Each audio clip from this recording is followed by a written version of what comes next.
Welcome back to Beyond the Wild, a more in-depth look at the Wild Animal Park. We're about 2 weeks out now. We've got a lot going on, working on, getting ready, putting some finishing touches on exhibits, getting the gift shop stocked and put away, getting our extra supplies for the season put away, making sure everything's buttoned up. We've got a list of a lot of things to get done, but usually we're able to get it done in time for the public to see for the general opening this year. It's the earliest we've opened. We're excited for the 12th season we've got coming. I think the animals will look forward to having the public back and see them and just get a chance to feed the giraffe, feed the petting zoo animals, and just check out all the new stuff because we're always changing, always adapting, trying to create a better experience for the public, for the animals, for our keepers. So we've got a lot of stuff going on this season.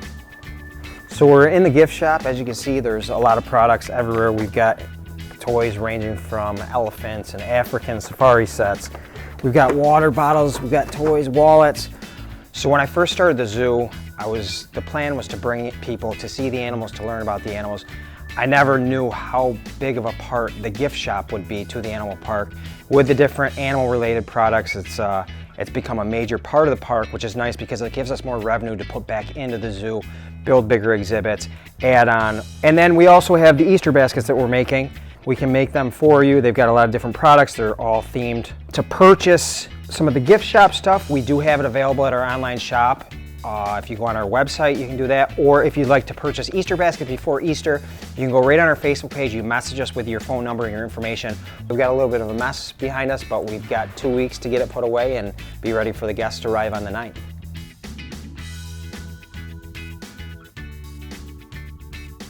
Hi guys, my name is Jack and I'm a zookeeper here at the Wild Animal Park. I am also our primary outreach keeper, so I do a lot of our encounters here at the zoo.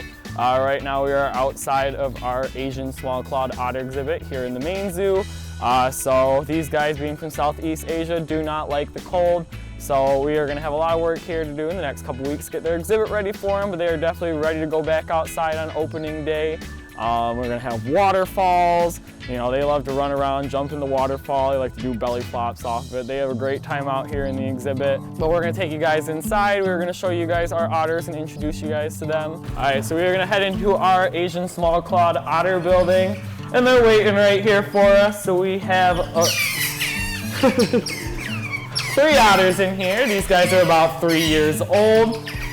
Asian small-clawed otters. These guys are Oliver, Oriole, and Opal. Asian small-clawed otters are the smallest species of otter.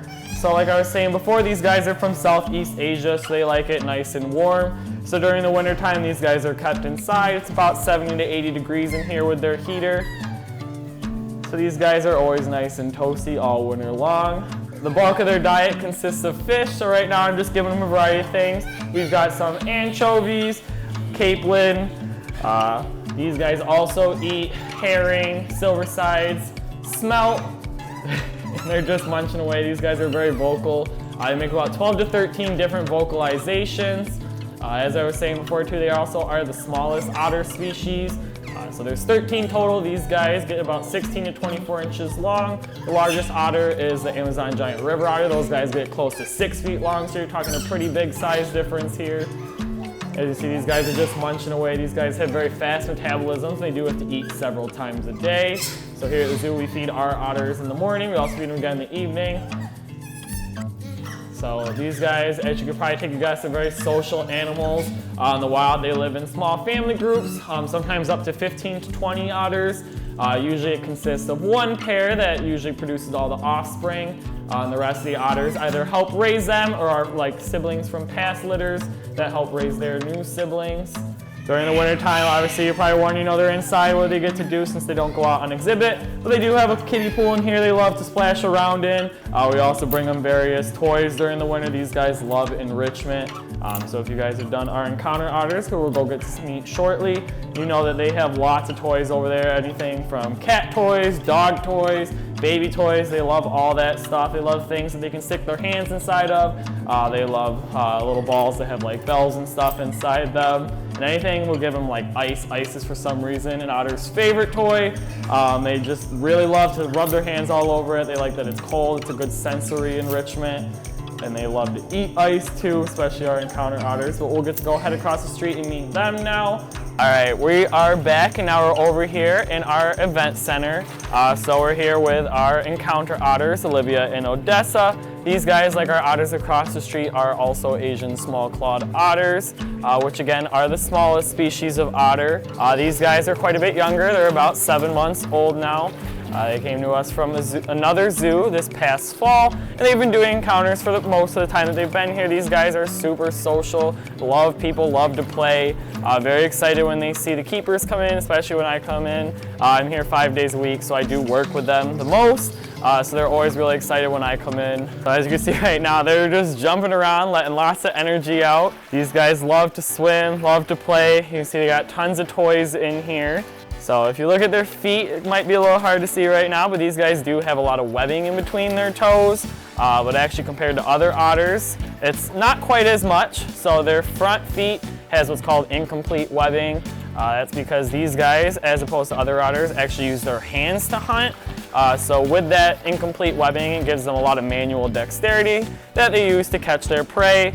So these guys will use their hands and they'll dig them into the bank of rivers, rice paddies, and they'll dig for crustaceans such as crabs, shellfish like mollusks, clams, and these guys aren't super great about getting clams ripped open. So sometimes they can break them open, other times they actually have to leave them out in the sun, let them rot a little bit, and they can come back later and rip them open. These guys do definitely love clams. So unfortunately for Asian small-clawed otters, they are considered a threatened species in the wild. So the International Union for the Conservation of Nature does regard their wild population as vulnerable. The reason for this is these guys are unfortunately poached. They're collected for the illegal wildlife trade. And while cute and cuddly, otters do not make good pets. But experiences like our Otter Encounter do let you get up close and personal with some very friendly, very social otters. You definitely would not want to get this close to a wild otter though. These guys, like I said, cute and cuddly, but not good pets. So otters have an undercoat and they also have guard hairs that are water repellent and help keep them dry. So what they do is they groom themselves quite regularly and they introduce air pockets underneath their fur. So that means that when they're underwater, they're not getting soaked all the way to their bodies. So that when they get out, they just do a little bit of drying off. If it's an encounter, they're gonna dry off on you. So to meet Olivia and Odessa, you guys can head right over to our website, which is thewildpark.com. Click on encounters, and like I said, definitely bring a towel because you might get wet. Thank you for checking out Beyond the Wild, a more in-depth look at the Wild Animal Park and everything we have going on. Getting everything ready, it's a lot of work. We've got a ton of stuff to get done, but as every other season, we always seem to pull through in the end and get it ready for the general public to come check out the new exhibits, new animals, new additions, everything that we have going on. So we're really excited for our 12th season. Hopefully you enjoyed our videos. We're going to continue the videos so you get to check out stuff along with when the season opens up. It's our 12th season. We're really excited for it, and we're excited to see the visitors again. It's been a while, so we can't wait to have you come check out the park.